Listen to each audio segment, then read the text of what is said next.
Hello, I'm Dr. Craig Hirsch, an associate physician in the Channing Division of Network Medicine and the Division of Pulmonary and Critical Care Medicine at Brigham and Women's Hospital, and an associate professor of medicine at Harvard Medical School. This lecture will be on COPD, pathobiology, and assessment. These are my disclosures. The outline of today's talk. First, we'll talk about the definition of COPD and risk factors for COPD. Then discuss pathophysiology and biologic mechanisms. Next, we'll move on to the assessment of COPD patients and conclude with the board review questions.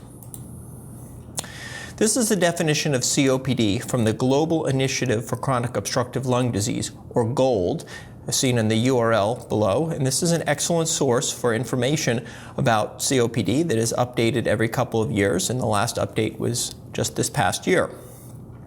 According to GOLD, COPD is a common, preventable, and treatable disease characterized by persistent respiratory symptoms and airflow limitation that is due to airway and/or alveolar abnormalities, usually caused by significant exposures to noxious particles or gases. And we'll go into more detail about the parts of this definition. This slide shows the risk factors for COPD. Traditionally, we think of COPD risk factors as being inhaled, mainly cigarette smoke in the developed world. Other exposures that may be important for COPD include occupational exposures to dust and chemicals, environmental tobacco smoke exposure, and indoor and outdoor air pollution. More recently, we're learning that genes are an important risk factor for COPD. Infections can lead to accelerated decline in lung function. And socioeconomic status is increasingly important as COPD is becoming more prevalent in people with lower socioeconomic status in the Western world. And overall, COPD is increasing due to the aging of the population. On to the pathophysiology of COPD. This slide shows changes in the lung parenchyma in COPD patients, emphasized in this electron micrograph here. In the cartoon, we see that emphysema is characterized by destruction of the alveolar walls, leading to loss of elasticity, with a concomitant destruction of the pulmonary capillary bed. The inflammatory cells in the lung parenchyma are macrophages and CD8 positive lymphocytes. And here's a histology slide showing the same changes on the previous cartoon. Here's a normal lung with the fine alveolar attachments surrounding this normal airway. Whereas in the COPD lung, we see a loss of the alveolar attachments, which is known as emphysema, leading to collapse of that conducting airway. This slide shows the changes in the large airways of COPD patients. In the airway lumen, there's hypersecretion of mucus and neutrophils, which can be seen in the sputum. There's squamous metaplasia of the epithelium, but no thickening of the basement membrane. In the interstitial side, we see increase in macrophages, CD8 positive lymphocytes, with little increase in airway smooth muscle. COPD is also characterized by goblet cell and mucus gland hyperplasia, leading to the mucus hypersecretion. And here is a histology slide showing those changes. In this slide, mucin is stained in red, marked with this M here, which shows a large globule of mucus in the airways, and at higher power, you see the mucin in each cell being ready to be secreted into the airway here. This slide shows the changes in the small airways of COPD patients. There's an inflammatory exudate in the airway lumen and thickened alveolar airway walls with inflammatory cells, macrophages, CD8 positive cells, and fibroblasts, leading to parabronchial fibrosis. We see again the disrupted alveolar attachments that we saw from emphysema, and here is a lymphoid follicle which can be seen in advanced COPD. And again, here is the histology slide, and again to remind what a normal small airway looks like. And here we see a greatly thickened epithelial layer with not much smooth muscle hypertrophy, which is more characteristic of asthma. So how do these changes lead to airflow limitation? Normally, the airway is held open by the elastin fibers, the alveolar attachments shown by these arrows. In COPD, the emphysema causes disruption of the alveolar attachments, and the changes in the airway, namely the mucosal inflammation and fibrosis, and the mucus hypersecretion are seen in this cartoon. So the airway becomes obstructed by those three processes: collapse from loss of alveolar attachments, and then the luminal changes of both inflammation, fibrosis, and the mucus exudate. So how do these lead to symptoms?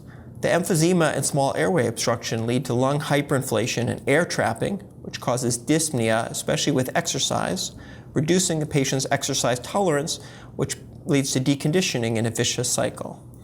Mucus hypersecretion leads to symptoms of cough and sputum, and both the decreased exercise tolerance, the cough and sputum, and deconditioning all lead to poor health status and symptoms in the patient.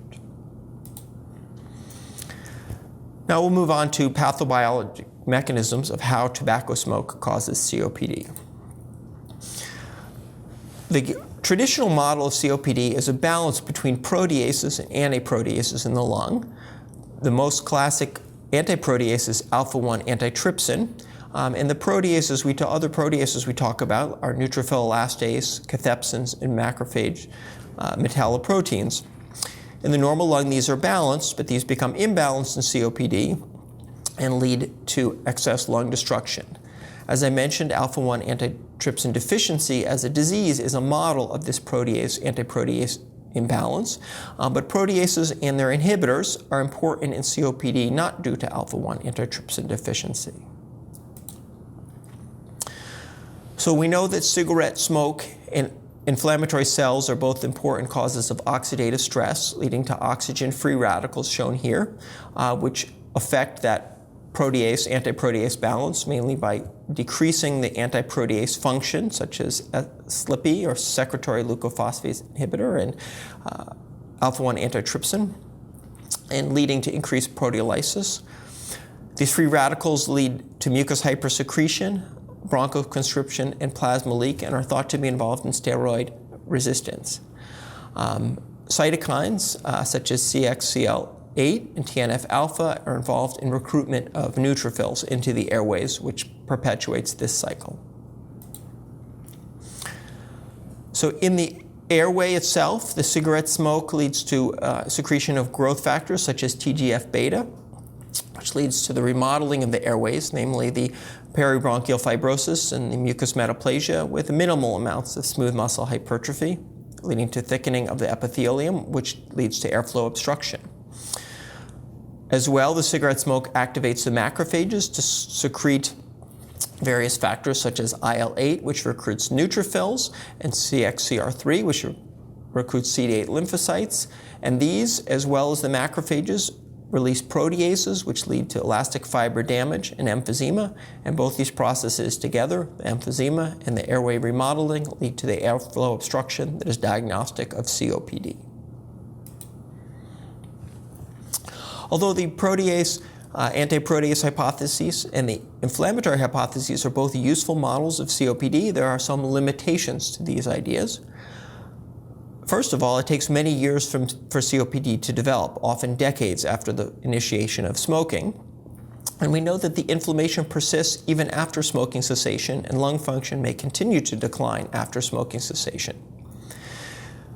And if COPD was purely an inflammatory disease, we would expect a good response to corticosteroids, both oral and inhaled corticosteroids, but in general we see a minimal to poor response to corticosteroids, except in the setting of acute exacerbations of COPD. So why is there persistent inflammation in COPD, especially after smoking cessation? One theory has to do with these lymphoid follicles, which are seen here in the small airways in patients with severe COPD. These are stain positive for both B cells and CD4 positive T cells, which may perpetuate the inflammation even years or decades after smoking cessation. Other mechanisms are likely important in COPD, including cell death or apoptosis of the alveolar cells, leading to destruction of the alveolar membranes and alveolar wall, leading to emphysema. As mentioned before, COPD is a disease of aging, and there are biological processes related to aging which are important in COPD, including cellular senescence, DNA damage, and inaccurate or impaired DNA repair. We know that telomere shortening may be important in COPD, and overall there are fewer stem cells for the maintenance of the alveoli in COPD. I mentioned before the importance of the adaptive immune system and the lymphoid follicles, as well as the potential for autoimmunity perpetuating COPD. So this leads to a revision of our model of COPD, explaining the decades from the first cigarette to emphysema. Oxidative stress is still the unifying theme, leading to the disruption of alveolar maintenance by the mechanisms we discussed earlier, mainly the inflammation and the protease-antiprotease imbalance, but also recognizing the importance of apoptosis or cell death, and the other newer mechanisms such as aging, autoimmunity, and all of these lead to an amplification loop which continues this process even after smoking cessation. Traditionally, COPD has been thought of as rapid decline in lung function, but we know that's not necessarily the case. This is data from a recent paper in the New England Journal of Medicine showing growth and decline of lung function. So in the normal setting, lung function continues to improve or continues to grow with the growth of the body and plateaus around age 20 to 30 and then begins to decline in this green line. So this is a normal rate of decline with aging. This red line represents the traditional model of COPD with normal lung growth, normal lung plateau in lung function, and accelerated decline, presumed due to cigarette smoking. And that is one pathway that leads to COPD. Alternatively, we know that patients can have reduced lung function growth, so reduced maximally attained FEV1, shown in this other dotted line here. And that may be due to childhood abnormalities in childhood lung development, early life infections, or asthma, leading to reduced lung growth, and then the normal rate of decline, shown in black, leads to COPD. There are some patients who do have small lungs but have a slower rate of decline, shown in the orange, which does not lead to COPD. So we know two pathways can lead to COPD: accelerated lung function decline or reduced lung function growth. So moving on to the assessment of COPD patients.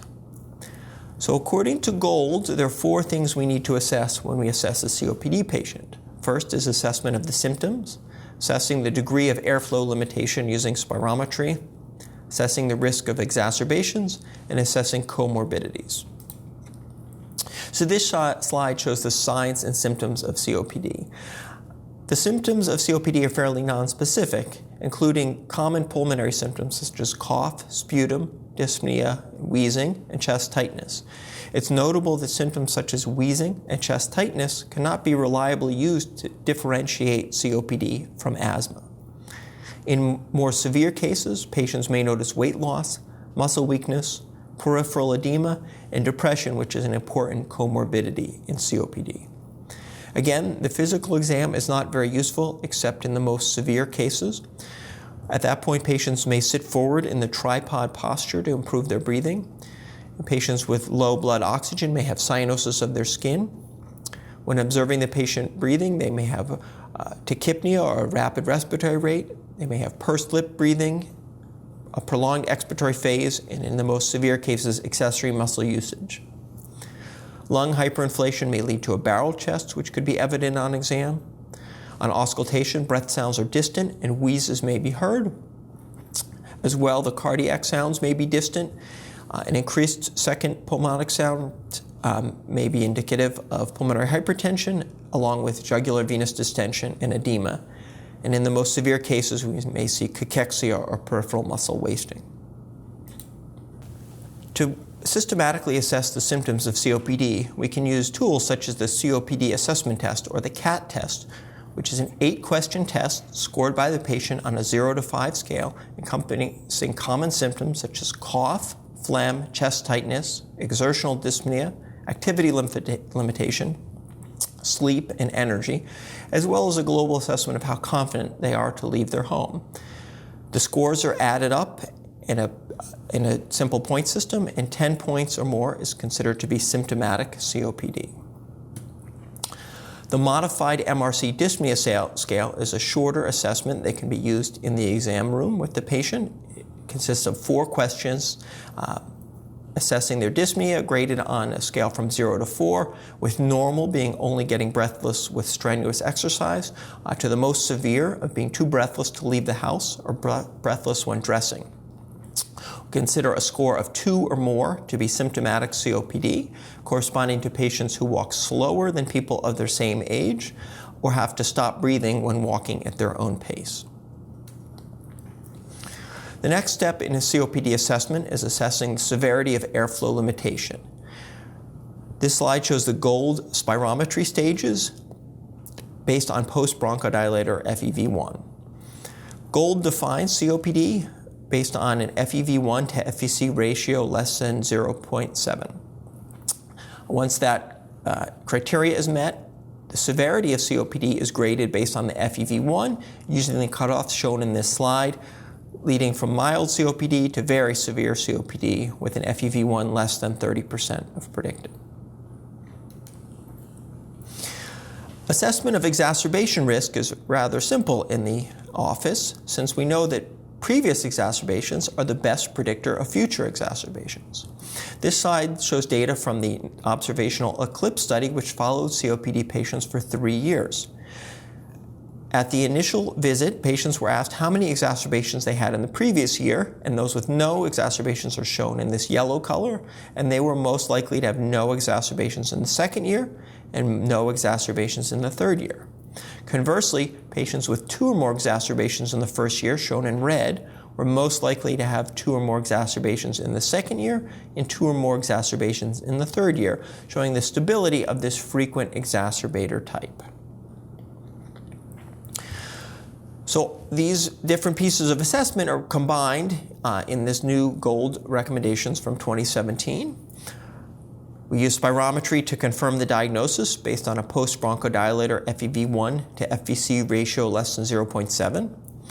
Then the degree of airflow limitation is graded based on the FEV1, leading to these 1 to 4 numbers, with 1 being normal FEV1, all the way to the most severe.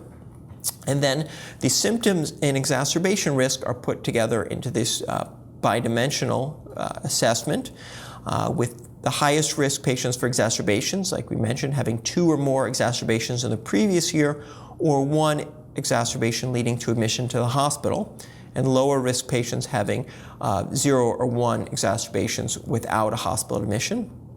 And then symptoms can be defined either based on the MMRC or the CAT score, with the threshold of MRC being 2 or more and the threshold of CAT being 10 or more to define symptoms. So we put these together. For example, a patient with GOLD stage A has few symptoms and low risk for exacerbation, while conversely a D patient has the highest risk for exacerbations and the most symptoms.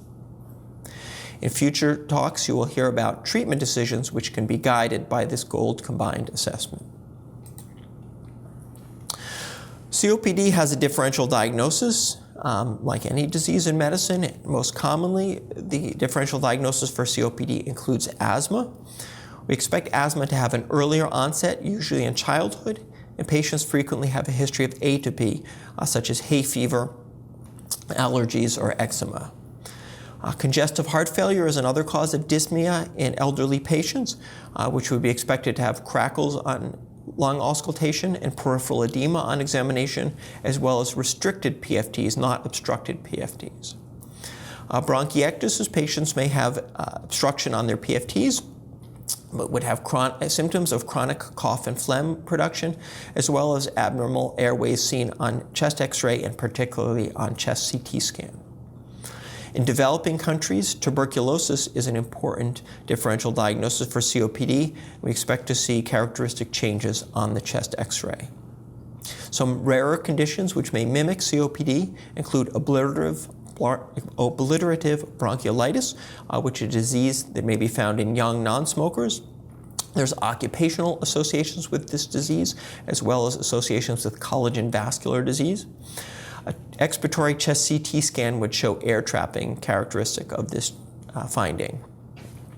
Diffuse panbronchiolitis is rare in the United States, but is seen in East Asia. It's more common in men and in non-smokers and may be associated with sinusitis. Imaging shows central lobular nodules on chest CT scan. After confirmation of COPD with spirometry, there are other tests we can use to assess a COPD patient.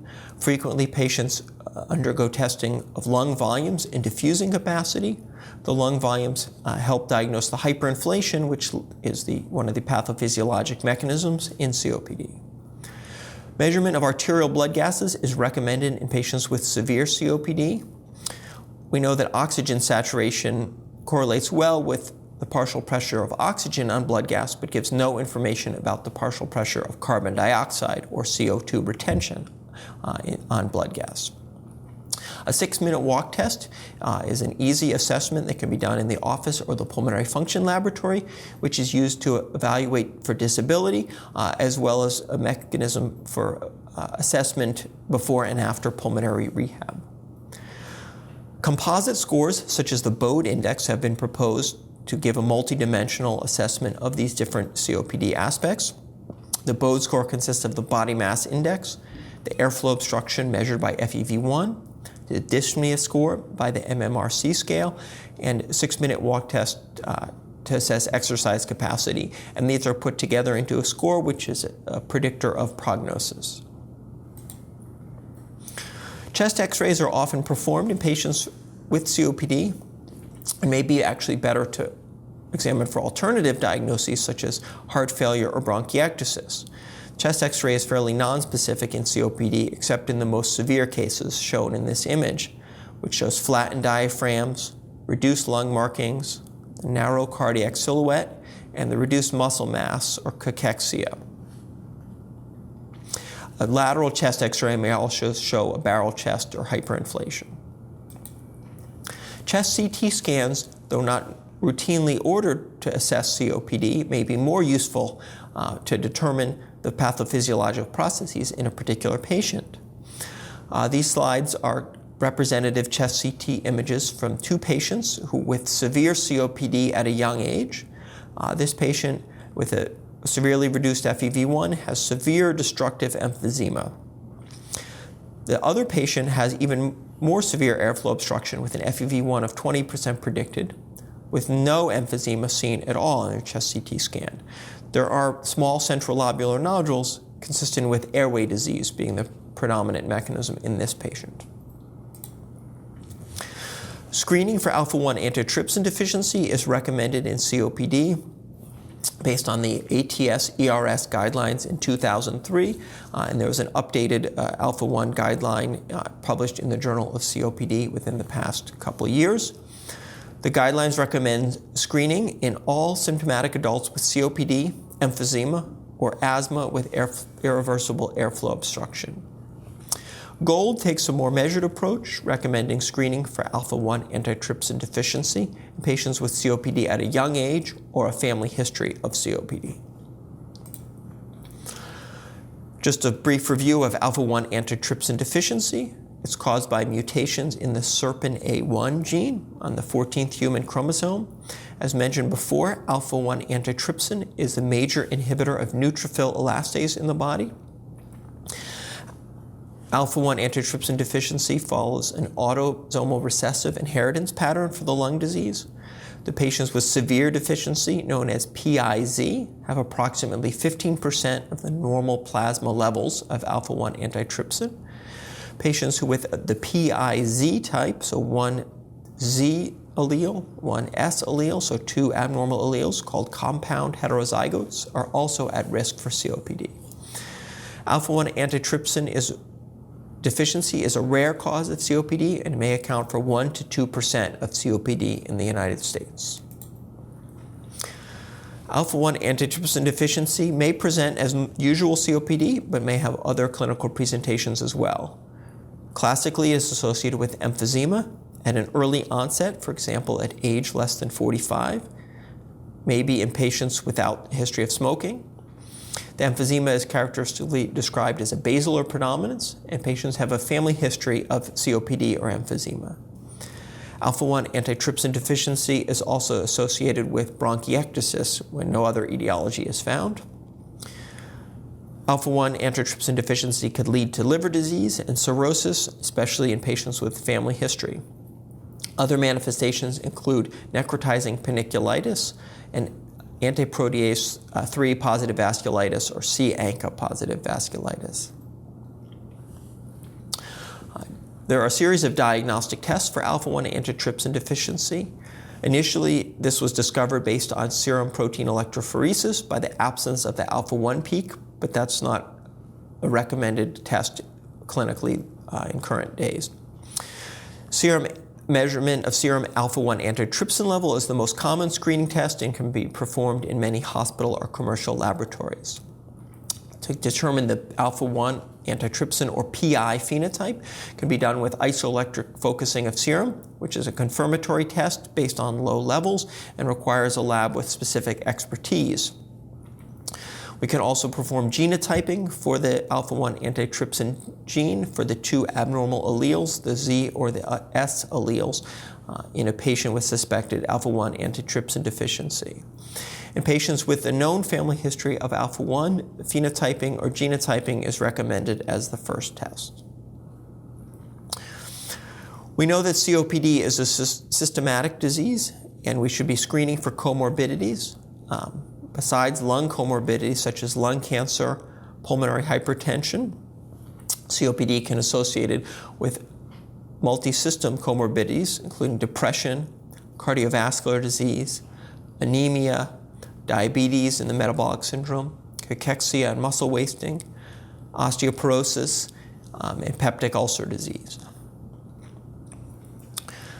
Assessment of comorbidities is an important part of the assessment of a COPD patient. The initial screening for pulmonary hypertension is an echocardiogram, which should be performed if patients have clinical evidence or suspicion of right heart failure. The echocardiogram may not be ideal in patients with severe hyperinflation, and those patients may require right heart catheterization if there's significant concern for pulmonary hypertension. Coronary artery disease is common in COPD patients based on both the shared risk factor of cigarette smoking and age, as well as other mechanisms, and physicians should have a low threshold for evaluation of coronary artery disease, especially in patients with rapidly progressive symptoms, including dyspnea and chest pain. Lung cancer is another comorbidity in COPD, and we know from the National Lung Screening Trial that screening with chest CT scans may reduce mortality in lung cancer.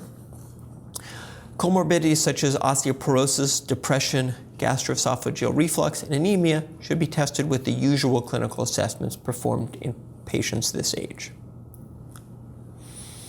So to summarize this lecture, we reviewed the pathophysiology of COPD, including emphysema and large and small airway disease. We discussed mechanisms how tobacco smoke can cause COPD, the protease-antiprotease hypothesis, the importance of inflammation, including inflammatory cells such as macrophages, neutrophils, and T cells, how oxidative stress is important to both of the processes above, as well as newer concepts such as apoptosis, aging, autoimmunity, and abnormalities in lung development. We discussed the assessment of COPD, including symptom scores such as the CAT test or the MMRC, the risk of exacerbations by inquiring about previous exacerbations, the importance of spirometry in diagnosing COPD and grading its severity, and then testing for alpha-1 antitrypsin deficiency. We also discussed the evaluation of comorbidities and the importance of chest CT scans for lung cancer screening, and perhaps in the future to determine specific pathophysiologic processes in COPD patients. On to the board review questions. Which of the following is true regarding the Global Initiative for Obstructive Lung Disease, or GOLD guidelines? A. Either pre- or post-bronchodilator spirometry may be used for assessing COPD severity. B. A fixed ratio of FEV1 to FVC less than 0.7 may lead to an overdiagnosis of COPD in the elderly. C. A fixed ratio of FEV1 to FVC ratio less than 0.7 may lead to an overdiagnosis of COPD in young people. D. A patient with FEV1 of 95% predicted an FEV1 over FVC ratio of 0.68 does not have airflow obstruction. The correct answer is B.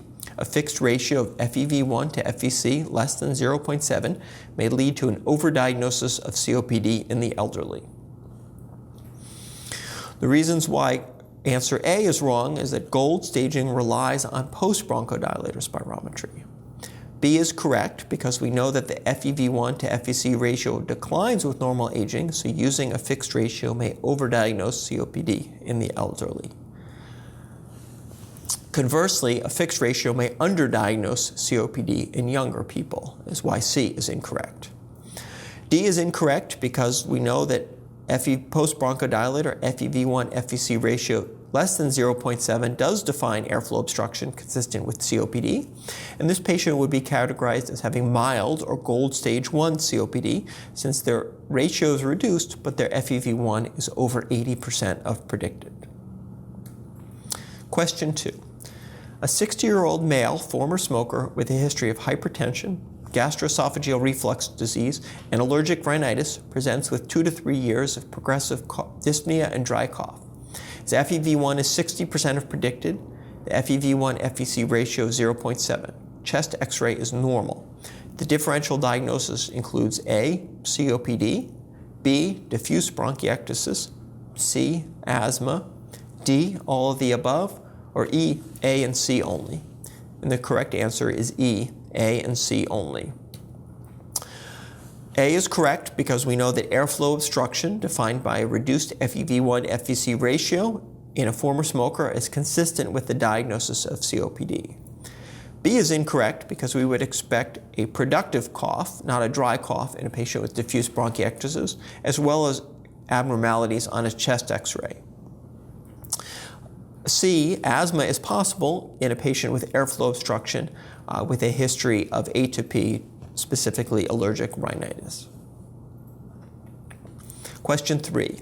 Which of the following is true regarding alpha-1 antitrypsin deficiency? A, all patients with alpha-1 antitrypsin deficiency have COPD. B, serum protein electrophoresis, or SPEP, is an effective screening test for alpha-1 antitrypsin deficiency. C, augmentation therapy is indicated in a patient with PI type MZ, a carrier, and moderate airflow obstruction.